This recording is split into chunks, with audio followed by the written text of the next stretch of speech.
Assalamualaikum warahmatullahi wabarakatuh. Selamat pagi anak-anak sekalian.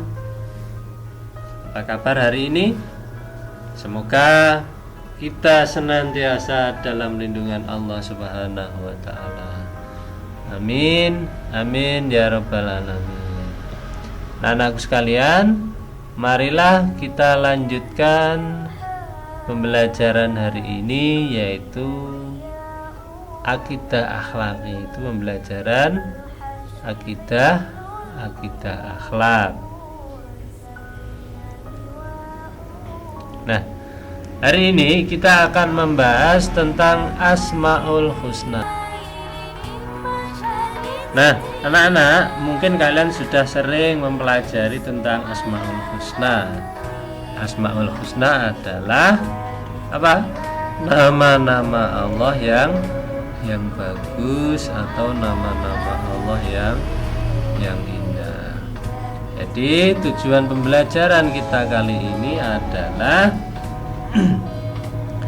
ini, kalian perhatikan yang angka 3.6, yaitu memahami makna Al-Kabir dan Al-Azim.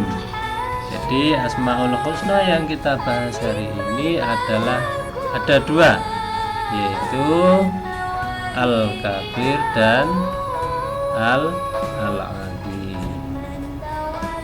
Mungkin dari pembelajaran semester yang sebelumnya pada semester 1 sudah kita bahas Asmaul Husna, kan tetapi Asmaul Husnanya sudah berbeda. Nah, kita lanjutkan. Ini Asmaul Husna yang kita pelajari hari ini adalah Al-Kabir dan Al-Azim.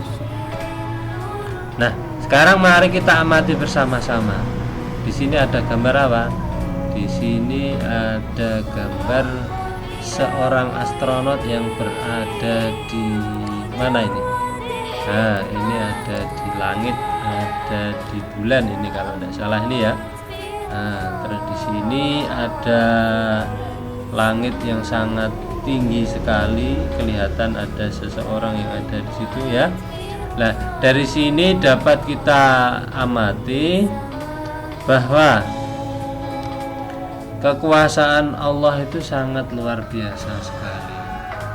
Jadi kita tidak bisa atau tidak bisa membayangkan kekuasaan Allah betapa besarnya. Jadi Allah itu mengatur semesta alam ini di luar apa? Di luar pemikiran kita. Kalian lihat misalkan kalian di bulan ya. Di bulan kalau pakai baju astronot itu pasti di sana itu tidak ada yang namanya gravitasi. Jadi orang kalau di bulan itu posisinya adalah bagaimana anak-anak? Mengambang. Jadi tidak seperti di bumi, karena di bumi ada yang namanya gravitasi. Nah, tahukah kamu berapa luas alam semesta? Kamu hanya mengetahui bahwa alam semesta itu hanya sangat luas, akan tetapi kamu tidak dapat mengukurnya dengan pasti berapa luas alam semesta ini. Hal itu disebabkan keterbatasan manusia. Jadi keagungan Allah Subhanahu wa taala sangat tidak dapat dibandingkan dengan makhluk ciptaannya. Jadi kekuasaan Allah itu tidak dapat kita bandingkan, tidak dapat kita samakan dengan ciptaan makhluknya. Nah, langsung saja kita lanjutkan. Nah, kalau di buku kalian silahkan buka halaman 30 ya. Kalau di halaman 30 itu Asmaul Husna yang pertama adalah Al-Kabir. Nah, kalau di buku kalian ini, nah ini itu yang pertama adalah Al-Azim. Nah, sekarang langsung saja pada yang pertama, yaitu Al-Azim. Kalau di buku kalian itu halaman 31 itu adalah Al-Kabir. Jadi cukup dibalik saja ya. Coba renungkan betapa luas alam semesta yang kita tempati ini. Bumi yang seperti tak bertepi. Nah, nanti mungkin kalau kalian mengamati bumi itu bentuknya apa sebenarnya? Ya, angkasa raya yang begitu membahana seperti tak terbatas. Mungkin kalau kalian lihat ke langit ya pada waktu cuacanya cerah, kalau kalian lihat itu langit itu sangat luas sekali dan tidak bertepi. Ujungnya pun kita tidak tahu. Dialah Allah Subhanahu wa taala, Tuhan semesta alam, Tuhan yang maha agung dan maha besar. Keagungan dan kebesaran Allah Subhanahu wa taala menjadi salah satu nama-namanya yang indah. Nama-nama yang indah ini ya, Asmaul Husna, yaitu Al-Azim dan Al-Kabir. Nah, sekarang kita pada yang pertama, yaitu Al-Azim. Al-Azim artinya adalah Allah maha agung. Contoh Allah Subhanahu bersifat Al-Azim adalah dengan diciptakan pencernaan pada manusia. Makanan yang kita makan dari berbagai jenis makanan, baik terasa keras, baik keras ataupun lunak, dapat dioleh oleh pencernaan kita lalu diubah menjadi darah mengalir ke seluruh tubuh. Bukankah ini termasuk salah satu bukti keagungan Allah Subhanahu wa taala? Nah, jelas sekali bahwa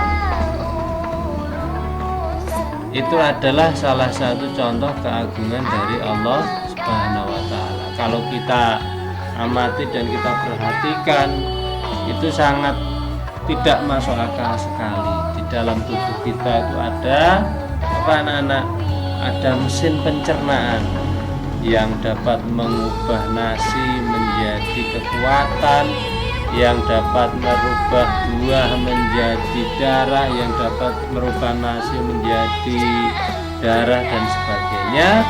Itu adalah sebagai bentuk bahwa Allah itu memiliki sifat Al-Azim atau maha agung.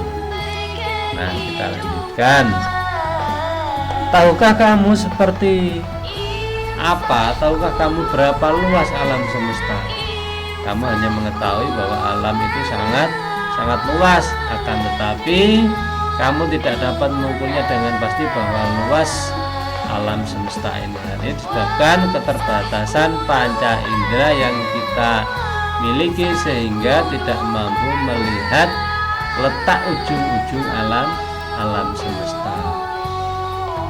Allah Subhanahu wa taala, Zat yang maha agung, telah menciptakan alam semesta ini dengan keagungannya. Dia menciptakan bumi langit, sesuatu yang ada di antara keduanya, dan mengatur segala yang ada di dalamnya. Keagungan Allah Subhanahu wa taala tidak dapat dibandingkan dengan ciptaannya. Sehebat apapun manusia atau makhluk apapun menciptakan dan menaklukkan isi dunia, namun ia tidak akan sampai pada batas kelemahannya. Sedangkan Allah Subhanahu wa taala tidak ada batasnya. Jadi apapun kehebatan kita telah menciptakan produksi, menciptakan alat apapun, itu tidak akan menyaingi, tidak akan melebihi dari kekuasaan Allah Subhanahu wa taala. Nah, kita lanjutkan. Seorang mukmin wajib meyakini Allah Subhanahu wa taala Al-Azim, tidak ada satu pun zat atau makhluk yang memiliki keagungan tertinggi selain Allah Subhanahu wa taala. Salah satu perbuatan meyakini bahwa Allah Al-Azim terdapat di dalam amalan sholat.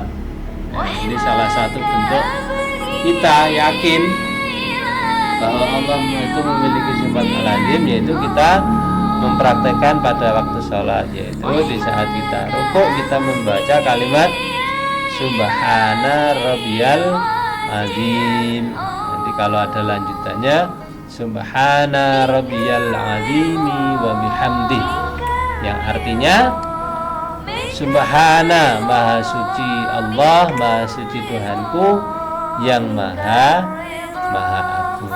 Jadi Allah itu suci dan agung. Dengan mengucapkan kalimat ini menunjukkan pengakuan seorang hamba akan keagungan Allah Subhanahu wa ta'ala, keagungan Tuhannya.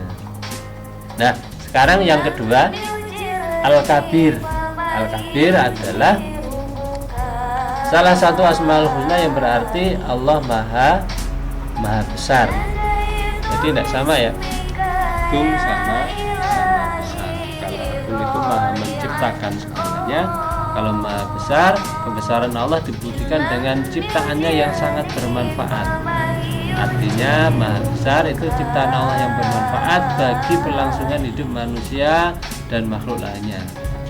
Contoh, Allah Subhanahu wa ta'ala memiliki sifat Al-Kabir adalah diciptakannya matahari yang sangat panas dengan sinar yang menerangi semesta alam yang sangat bermanfaat bagi kehidupan dan kelangsungan hidup seluruh makhluk. Begitu juga terhamparnya laut yang luas dan gunung-gunung yang tinggi menghiasi bumi ini semakin membuktikan bahwa Allah itu maha besar. Bagaimana dengan kemampuan manusia sekarang ini yang dapat menciptakan robot, misalkan ada pesawat, komputer, scan, Android, apakah bisa dianggap maha besar? Tentu saja tidak. Pengetahuan dan kemampuan manusia menciptakan barang-barang tersebut hanya sebagian kecil dari pengetahuan yang Allah Subhanahu wa ta'ala berikan kepada manusia. Jadi kemampuan manusia itu tidak lepas dari bantuan Allah Subhanahu wa ta'ala. Jadi yang menciptakan pesawat, yang menciptakan komputer itu sebenarnya bukan manusia, tetapi Allah. Akan tetapi penciptaan seperti pesawat, robot dan komputer itu melalui tangan manusia. Tapi pada intinya yang menciptakan itu adalah Allah Subhanahu wa ta'ala. Barang-barang buatan manusia mudah rusak dan kedaluarsa. Nah, apa maksudnya? Cepat rusak dan waktunya itu ada jangka waktunya. Dalam beberapa hari, beberapa bulan dan beberapa tahun itu akan rusak. Karena itu manusia tidak boleh merasa lebih besar dari yang lainnya, karena hanya Allah Subhanahu wa ta'ala itu maha besar. Apabila kita mampu berpikir, tentunya banyak bukti yang menunjukkan bahwa Allah itu adalah maha besar. Misalnya penciptaan alam semesta beserta seluruh isinya. Kalau kalian perhatikan, Allah itu menciptakan alam ini, menciptakan bumi, langit, bulan dan sebagainya beserta isinya.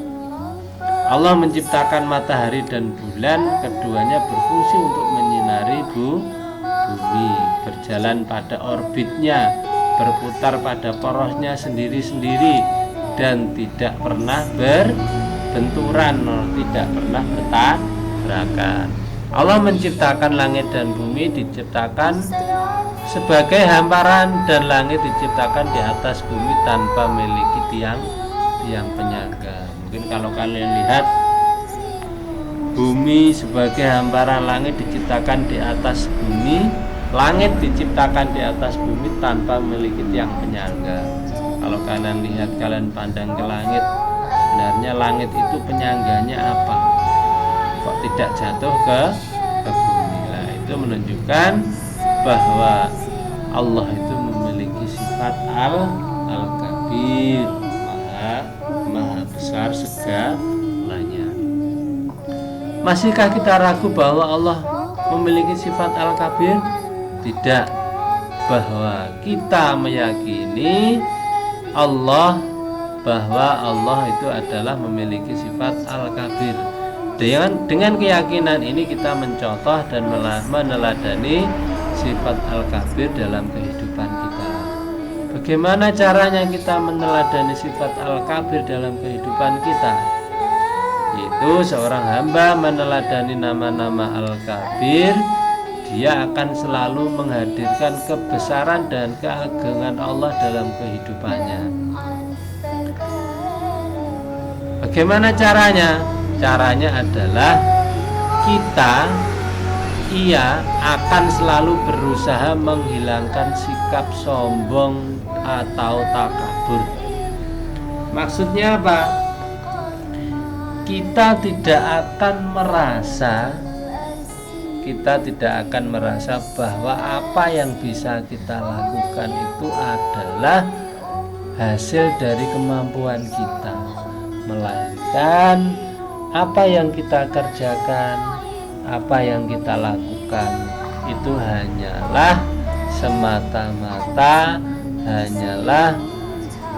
keagungan Allah. Apa yang kita lakukan itu adalah semata-mata kekuatan dari Allah. Jadi kita sebagai manusia tidak boleh memiliki sifat sombong. Misalkan, wah aku pinter, saya kaya, saya punya uang banyak, saya punya motor bagus, saya pandai sendiri, itu tidak boleh. Apa yang kita miliki, kemampuan apa yang kita rasakan itu semata-mata hanyalah kemampuan yang diberikan oleh Allah Subhanahu wa ta'ala. Ketika ia menyebut nama Allah Al-Kabir, Allah Akbar, Allah Maha Besar, maka semua hal selain Allah Subhanahu wa ta'ala adalah kecil. Sebenarnya kita itu adalah kecil. Apapun yang kita lakukan itu hanyalah atas bantuan, atas kehendak dari Allah Subhanahu wa ta'ala. Ia tidak akan silau tertipu oleh kedudukan, derajat, pangkat, bahkan semua hal yang ada di jagat raya. Oleh karenanya, apa yang ada di dunia ini tidak bisa disejajarkan sedikit pun dengan apa yang ada di sisi Allah yang maha besar. Jadi kekuasaan Allah itu tidak dapat dibandingkan atau tidak dapat disamakan dengan apa yang ada di dunia ini. Sekarang untuk tugasnya ini tidak usah dikumpulkan ya anak-anak, cukup kalian hafalkan sendiri, hafalkan Asmaul Husna yang sudah kalian pelajari beserta artinya. Jadi tidak usah dikumpulkan, cukup kalian tandai pada LKS kalian halaman 31 bahwa kalian sudah hafal Asmaul Husna Al-Azim dan Al-Kabir. Mungkin anak-anak itu yang dapat kami sampaikan. Semoga apa yang kita sampaikan hari ini menjadi ilmu yang bermanfaat. Sekian, kurang lebihnya mohon maaf. Wassalamualaikum warahmatullahi wabarakatuh.